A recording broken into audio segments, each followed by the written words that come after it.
Hello friends, welcome to जनित academy. जनित academy के यूट्यूब चैनल में आपका हार्दिक स्वागत है, अभिनंदन है, दिल की गहराइयों से राधे राधे, शुभ प्रभात।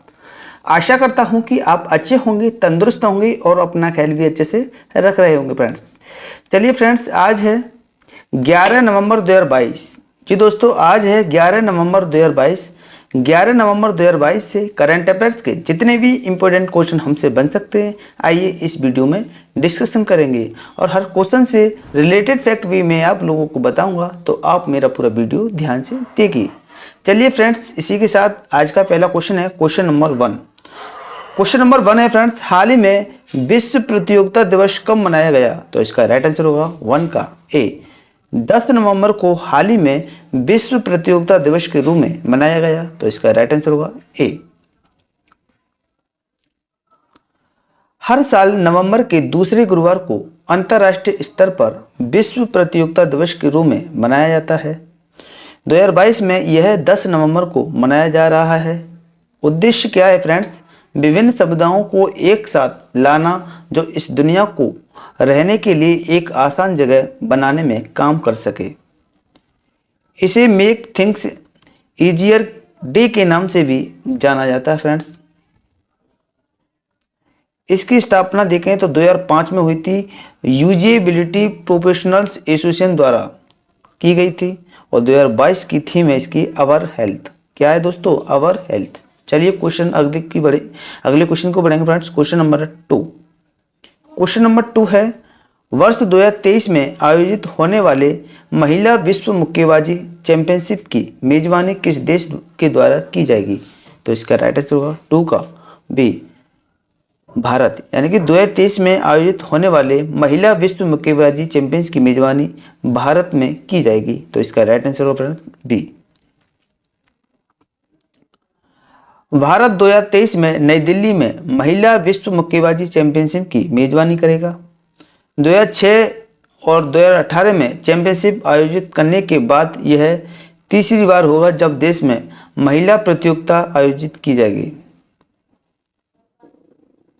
यह इंटरनेशनल बॉक्सिंग एसोसिएशन IBA और boxing federation of India BFI द्वारा आयोजित किया जाएगा।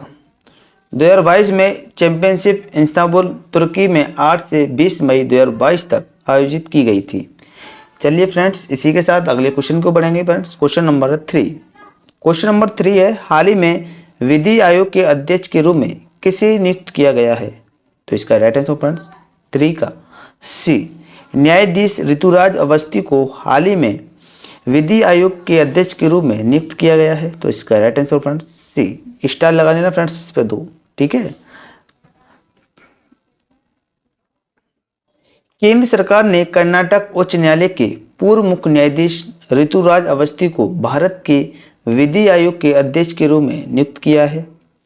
आयोग को 22वें विधि आयोग के रूप में 4 साल के अंतराल के बाद बहाल किया गया। अवस्थी ने अक्टूबर 2021 जुलाई 2022 के दौरान कर्नाटक हाईकोर्ट के मुख्य न्यायाधीश के रूप में कार्य किया था। वह उस पीठ का हिस्सा थे जिसने कर्नाटक में हिजाब पर प्रतिबंध को बरकरार रखा था। चलिए फ्रेंड्स, इसी के साथ अगला क्वेश्चन है friends, question number 4। Question number 4 है, हाल ही में वेली के एसफोर्ड पदक प्राप्त करने वाले पहले भारतीय वैज्ञानिक कौन बने हैं? तो इसका राइट आंसर होगा 4 का बी, सुभाष बाबू हाल ही में बेली के एसफोर्ड पदक प्राप्त करने वाले पहले भारतीय वैज्ञानिक बन गए हैं। तो इसका राइट आंसर होगा बी। प्रमुख भारतीय वैज्ञानिक डॉक्टर सुभाष बाबू को प्रतिष्ठित बेली के एसफोर्ड मेडल फॉर 2022 और fellow of the American society of tropical medicine and hygiene award for 2022 पुरस्कार मिला है। उन्हें उनके उत्कृष्ट अनुसंधान और ट्रॉपिकल मेडिसिन में योगदान के लिए सम्मानित किया गया। अपने 82 साल के इतिहास में यह पुरस्कार कभी भी किसी भारतीय वैज्ञानिक या भारतीय संस्थान को काम के लिए नहीं दिया गया। चलिए फ्रेंड्स, इसी के साथ अगला क्वेश्चन है क्वेश्चन नंबर 5। हाल ही में अरोड़ा मिलर किस अमेरिकी राज्य की एलजी के रूप में चुनी जाने वाली पहली भारतीय अमेरिकी बनी हैं? तो इसका राइट आंसर होगा 5 का ए। मैरीलैंड हाल ही में अरोरा मिलर अमेरिका राज्य की एलजी के रूप में चुनी जाने वाली पहली भारतीय अमेरिकी बनी है? तो इसका राइट आंसर होगा ए। अरोरा मिलर ने अमेरिका के मैरीलैंड राज्य में लेफ्टिनेंट गवर्नर एलजी का पद हासिल करने वाली पहली भारतीय अमेरिकी राजनेता बनकर इतिहास रच दिया है। वह इतने महत्वपूर्ण पद पर सेवा देने वाली पहली दक्षिण एशियाई महिला भी होंगी। Miller Indian American impact project की पूर्व कार्यकारी निर्देशक हैं। गवर्नर के बाद एलजी राज्य का सर्वोच्च अधिकारी होता है। लेफ्टिनेंट गवर्नर राज्य का सर्वोच्च अधिकारी होता है फ्रेंड्स। चलिए इसी के साथ अगला क्वेश्चन है, क्वेश्चन नंबर 6। हाल ही में केंद्र सरकार द्वारा विदेश व्यापार नीति के तहत किस मुद्रा को अनुमति प्रदान की है? तो इसका राइट आंसर होगा 6 का बी। भारतीय रुपया को हाल ही में केंद्र सरकार द्वारा विदेश व्यापार नीति के तहत मुद्रा को अनुमति प्रदान की गई है, यानी कि भारतीय रुपया को मुद्रा को अनुमति प्रदान की गई है फ्रेंड। तो इसका राइट आंसर होगा बी। केंद्र सरकार ने विदेश व्यापार नीति के तहत निर्यात प्रोत्साहन योजना के लिए भारतीय मुद्रा में अंतर्राष्ट्रीय व्यापार निपटान की अनुमति दी है। भारतीय रुपये में अंतर्राष्ट्रीय व्यापार लेन देन को सुविधाजनक बनाने और आसान बनाने के लिए यह निर्णय लिया गया है।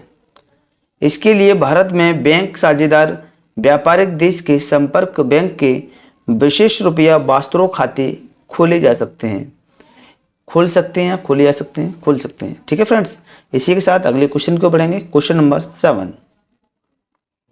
हाल ही में शांति और विकास के लिए विश्व विज्ञान दिवस कब मनाया गया? तो इसका राइट आंसर होगा 7 का सी। 10 नवंबर को हाल ही में शांति और विकास के लिए विश्व विज्ञान दिवस के रूप में मनाया गया। तो इसका राइट आंसर होगा सी।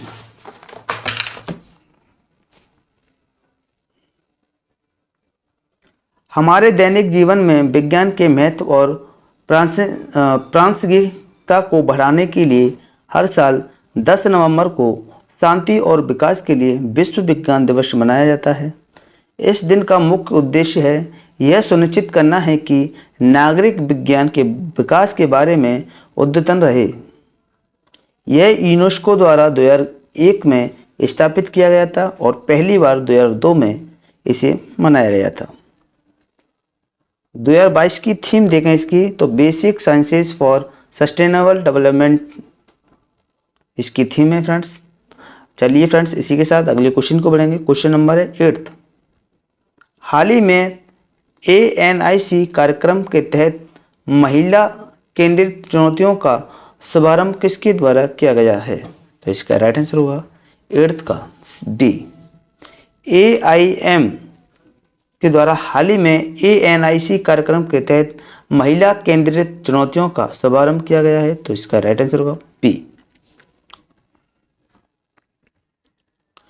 नीति आयोग के अटल इनोवेशन मिशन AIM ने अटल न्यू इंडिया चैलेंज ANIC के दूसरे संस्करण के तहत महिला केंद्रित चुनौतियों का शुभारंभ किया है। ये चुनौतियां जीवन के सभी क्षेत्रों की महिलाओं के सामने आने वाली प्रमुख समस्याओं का समाधान करती हैं। ANIC का उद्देश्य प्रौद्योगिकी आधारित नवाचार का समर्थन करना है जो राष्ट्र महत्व की क्षेत्रीय चुनौतियों का समाधान करते हैं। एम लॉन्च किया गया तो 2016 में और नीति आयोग के CEO परमेश्वरन अय्यर हैं।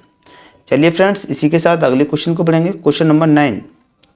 क्वेश्चन नंबर 9 है, हाल ही में ISBTI का वार्षिक राष्ट्र सम्मेलन का आयोजन कहाँ होगा? तो इसका राइट आंसर होगा 9 का ए।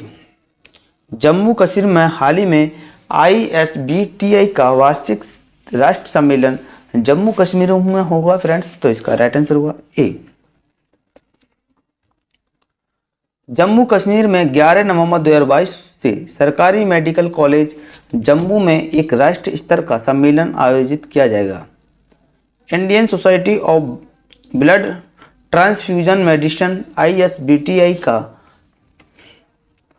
ट्रांसकॉन 2022 का 47वां वार्षिक राष्ट्रीय सम्मेलन ब्लड ट्रांसफ्यूजन मेडिसिन विभाग GMC जम्मू और ISBTI UT जम्मू और कश्मीर चैप्टर द्वारा आयोजित किया जा रहा है। इसका विषय है क्या है? इसका विषय है trade advance and future frontiers in transfusion medicine. चलिए फ्रेंड्स, इसी के साथ अगला क्वेश्चन है क्वेश्चन नंबर 10। हाल ही में उम्मीद योजना किस राज्य की ग्रामीण महिलाओं को सशक्त बनाएगी? तो इसका राइट आंसर है फ्रेंड्स 10 का B, जम्मू कश्मीर हाल ही में उम्मीद योजना के तहत राज्य की ग्रामीण महिलाओं को सशक्त बनाएगी। तो इसका right answer friends V।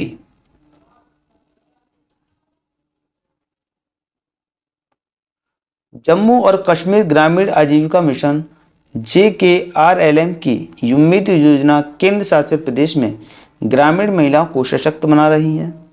Mission का उद्देश्य है जम्मू और कश्मीर में गरीबों के लिए मजबूत जमीनी संस्थानों का निर्माण करके गरीबी को कम करना है। JKRLM के तहत उम्मीद कार्यक्रम महिलाओं को आत्मनिर्भर और स्वतंत्र होने के लिए प्रोत्साहित करने के लिए एक केंद्र प्रायोजित योजना है। इसी के साथ अगला क्वेश्चन फ्रेंड्स, क्वेश्चन नंबर 11। हाल ही में मुख्यमंत्री देवदर्शन यात्रा योजना का अनावरण किसके द्वारा किया गया? तो इसका राइट आंसर 11 का C। हाल ही में गोवा के मुख्यमंत्री देवदर्शन यात्रा योजना का अनावरण गोवा सरकार द्वारा किया गया है फ्रेंड्स। तो इसका राइट आंसर होगा, यानी कि गोवा में किया गया है ना। तो इसका right answer friends C। Goa के मुख्यमंत्री ने एक राज्य प्रायोजित तीर्थ यात्रा योजना मुख्य देवदर्शन यात्रा योजना का शुभारंभ किया है। योजना के तहत 50 वर्षों से अधिक आयु के लोग इस योजना में आवेदन करने के पात्र हैं। इस योजना के लिए तहत गंतव्य स्थलों में तमिलनाडु में वेलंकनी, महाराष्ट्र में शिरडी और आंध्र प्रदेश में तिरुपति मंदिर शामिल है। राज्य सरकार यात्राओं के दौरान तीर्थ यात्रियों के भोजन और बोर्डिंग का विशेष ध्यान रखेगी। चलिए फ्रेंड्स, इसी के साथ अगला क्वेश्चन है फ्रेंड्स, क्वेश्चन नंबर 12। हाल ही में बैंक दर के आधार पर एक समान सोने की कीमत लागू करने वाला पहला राज्य कौन सा बना है? तो इसका राइट आंसर होगा फ्रेंड्स 12 का B, केरल। हाल ही में बैंक दर के आधार पर एक समान सोने की कीमत लागू करने वाला पहला राज्य केरल बन गया है। तो इसका right answer friends B। Bank दर के आधार पर सोने का एक समान कीमत कारोबार शुरू करने वाला केरल भारत का पहला राज्य बन गया है। केरल में किसी खास दिन सोना अलग अलग कीमतों पर बेचा जा सकता है। बैंक दर पर आधारित सोने की एक समान कीमत उपभोक्ताओं को उचित और पारदर्शी कीमत पर सोना खरीदने का अवसर प्रदान करेगी। ज़्यादातर राज्यों में सोने की कीमत बैंक दर से 150 से 300 रुपये प्रति ग्राम अधिक है। इसी के साथ अगला क्वेश्चन फ्रेंड्स, क्वेश्चन नंबर 13। हाल ही में स्टार्टअप्स को तकनीकी लाइसेंस लागत की प्रतिपूर्ति किस राज्य सरकार द्वारा की जाएगी? तो इसका राइट आंसर होगा फ्रेंड्स 13 का A, केरल। हाल ही में स्टार्टअप्स को तकनीकी लाइसेंस लागत की प्रतिभूति केरल राज्य सरकार द्वारा की जाएगी फ्रेंड्स। तो इसका राइट आंसर होगा A। केरल ने अपने उत्पादकों के व्यवसायीकरण के लिए देश में सरकारी अनुसंधान संस्थानों से प्रौद्योगिकी लाइसेंस प्राप्त करने के लिए नवजात स्टार्टअप उद्यमों द्वारा किए गए खर्च की प्रतिपूर्ति के लिए एक योजना शुरू की है। केरल स्टार्टअप मिशन KSUM के माध्यम से कार्यान्वित प्रौद्योगिकी हस्तांतरण योजना नामक परियोजना के तहत सरकार स्टार्टअप्स को 10 लाख रुपए तक की क्षतिपूर्ति करेगी। KSUM उद्यमिता विकास के लिए केरल सरकार की नोडल एजेंसी है।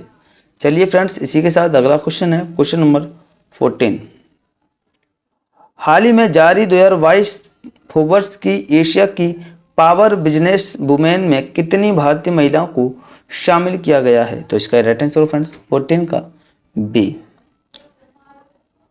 हाल ही में जारी 2022 फोर्ब्स की एशिया की पावर बिजनेस वुमेन में 3 भारतीय महिलाओं को शामिल किया गया है। तो इसका राइट आंसर फ्रेंड्स बी। 3 भारतीय महिला उद्यमियों को फोर्ब्स की एशिया की पावर बिजनेस वुमेन 2022 सूची में शामिल किया गया है, जिसमें एशिया प्रशांत क्षेत्र की 20 महिलाएं शामिल हैं।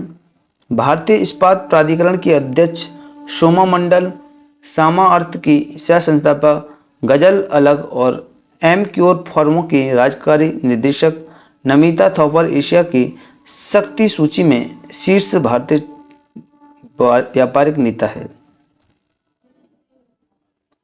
अन्य महिलाएं कौन कौन सी हैं? चोई सू एन नावेर की सीईओ, अन्ना नकाजिमा और मिजुकी नकाजिमा पोली की सह संस्थापक हैं। चलिए फ्रेंड्स, इसी के साथ अगला क्वेश्चन फ्रेंड्स क्वेश्चन नंबर 15। हाल ही में पुरुष एकल 2022 पेरिस मास्टर का खिताब किसने जीता? तो इसका राइट आंसर फ्रेंड्स 15 का सी। होल्गर रूड ने हाल ही में पुरुष एकल 2022 पेरिस मास्टर का खिताब जीत लिया है। तो इसका राइट आंसर फ्रेंड्स सी। होल्गर रूड दिनेश खिलाड़ी 19 ने 6 प्रकार के चैंपियंस नोवाक जोकोविच को हराकर पेरिस में अपना पुरुष एकल 2022 का मास्टर खिताब जीता है। वह 1986 में बारिश बेकार के बाद से पेरिस टूर्नामेंट के सबसे कम उम्र के विजेता बन गए हैं। वह इस सीरीज में पहली बार मास्टर्स जीतने वाले 5वें खिलाड़ी हैं और शीर्ष 10 जगह बनाने वाले पहले डेनिश खिलाड़ी होंगे। जबकि मेंस डबल में वेल्सी कुलूहोफ नीदरलैंड और नीला स्कूप्स की यूनाइटेड किंगडम ने जीत हासिल की है। इसी के चलते अगले क्वेश्चन को बढ़ेंगे फ्रेंड्स क्वेश्चन नंबर से पहले पिछली वीडियो का इवन फटाफट से देखेंगे। क्वेश्चन नंबर था 1। हाल ही में 15वीं एशियाई एयरगन चैंपियनशिप 2022 का उद्घाटन आयोजन कहाँ से हुआ? तो इसका राइट आंसर फ्रेंड्स 9 नवंबर से। क्वेश्चन नंबर 2 है, ITTF टेबल टेनिस विश्व रैंकिंग के शीर्ष 5 में प्रवेश करने वाली पहली भारतीय मिश्रित युगल जोड़ी कौन सी बनी है फ्रेंड्स? तो इसका राइट आंसर होगा ए, मनका बत्रा और जी सात्यान। क्वेश्चन नंबर 13, हाल ही में भारत के G20 प्रेसिडेंसी के लोगो थीम वेबसाइट का अनावरण किसके द्वारा किया गया? तो इसका right answer friends PM Modi के द्वारा। क्वेश्चन नंबर 4 था, हाल ही में भारत के नए मुख्य न्यायाधीश DY चंद्रचूड़ को किसने शपथ दिलाई? तो इसका राइट आंसर फ्रेंड्स राष्ट्रपति ने। क्वेश्चन नंबर 5 है, हाल ही में RLB का पहला रनवे लैंडिंग किसके द्वारा प्रयोग किया जाएगा? तो इसका right answer friends ISRO. Question number 6, हाल ही में R&D पर ध्यान केंद्रित करने के लिए परिचालन गतिविधियों को NSIL में किसके द्वारा स्थानांतरित किया जाएगा? तो इसका right answer friends ISRO. Question number 7, हाल ही में तोक्यू एमओ वर्ल्ड काउंट की मेजबानी किस राज्य सरकार द्वारा की जाएगी? तो इसका right answer friends Nagaland. Question number 8 है, हाल ही में राष्ट्रीय स्मारक प्राधिकरण के नए अध्यक्ष के रूप में किसे नियुक्त किया गया है? तो इसका राइट आंसर किशोर के वसा को। क्वेश्चन नंबर 9 था, हाल ही में भारतीय जहाजों द्वारा किस देश में 97वें अंतर्राष्ट्रीय फ्लीट रिव्यू में भाग लिया? तो इसका right answer friends Japan. Question number 10, हाल ही में बांग्लादेश की प्रधानमंत्री शेख हसीना ने कितने नए पुलों का उद्घाटन किया है फ्रेंड्स? तो इसका right answer friends 100। Question number 11, हाल ही में अंतर्राष्ट्रीय हॉकी महासंघ के नए अध्यक्ष के रूप में किसे नियुक्त किया गया है? तो इसका राइट आंसर फ्रेंड्स तेबत इकराम को। क्वेश्चन नंबर 12, हाल ही में सुप्रीम कोर्ट द्वारा EWS के 10% कोटे को किस बहुमत से बरकरार रखा है फ्रेंड्स? तो इसका राइट आंसर होगा 3/2। हाल ही में ग्लोबल इन्वेस्टर्स समिट 2023 के लोगों का अनावरण किसके द्वारा किया गया? तो इसका right answer by S Jagan Mohan Reddy को। क्वेश्चन नंबर 14, हाल ही में कोचिन शिपयार्ड लिमिटेड को किसके करोड़ रुपए की अंतर्राष्ट्रीय निर्यात का ऑर्डर मिला है? तो इसका राइट आंसर होगा 1000 करोड़ रुपए। क्वेश्चन नंबर 15, हाल ही में केंद्र सरकार द्वारा किस राज्य को मेडिकल स्नातकोत्तर की 265 सीटें प्रदान की गई? तो इसका राइट आंसर होगा जम्मू कश्मीर। अगर आपको हमारी वीडियो पसंद आई हो तो वीडियो को लाइक करें, शेयर करें और हमारे यूट्यूब चैनल अभी तक जिन बच्चों ने सब्सक्राइब नहीं किया है वो सब्सक्राइब कर लें। ऐसे ही करंट अफेयर्स की वीडियो आपको समय समय पर प्रोवाइड होती रहे। जय हिंद, जय भारत।